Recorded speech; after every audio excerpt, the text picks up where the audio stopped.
כשהמלחמה התחילה ב7 לאוקטובר, אני הייתי שליחה, היינו בפילדלפיה בארצות הברית, זה קשה להיות כל כך רחוקים, לשמוע את כל הסיפורים,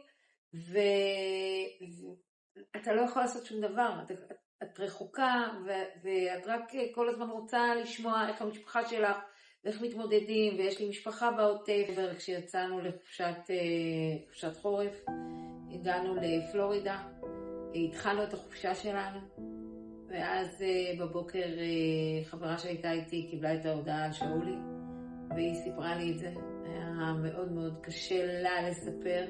אני קיבלתי את ההודעה, די נשברתי, אבל מהר מאוד הבנתי שאני צריכה לאסוף את עצמי ולהגיע לארץ. ותוך באמת יממה הגענו לארץ, אמנם נחתנו אחרי הלוויה, אבל דיילת מקסימה נתנה לי את הטלפון שלה, ויכולתי להיות בלוויה בשידור חי על המטוס. ראיתי את כל הלוויה, שזה היה באמת חוויה מאוד מאוד מיוחדת, קשה אבל מאוד מיוחדת.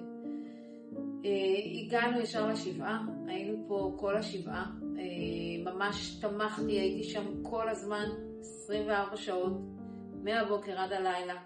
כשהייתי בארצות הברית הבנתי ראיתי שיש קבוצה שנקראת אנחנו הדודים. ראיתי את זה בפייסבוק, והחלטתי כבר שם להיכנס לתוך קבוצת הוואטסאפ של אנחנו הדודים.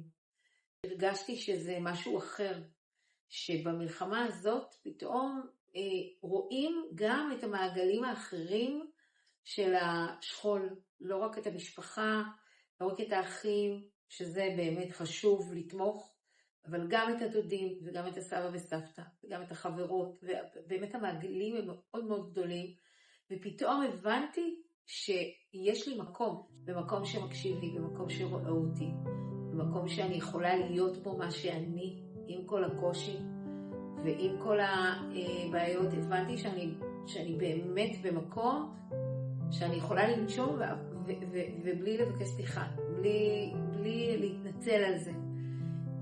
ואני יכולה להגיד את הדברים, ויהיו אנשים שיבינו אותי. זה דבר מאוד מאוד מאוד חשוב, שזה ימשיך גם. אני מאוד מתפללת שזה ימשיך, כי אנחנו עדיין צריכים את זה. זה עדיין קרים מדי.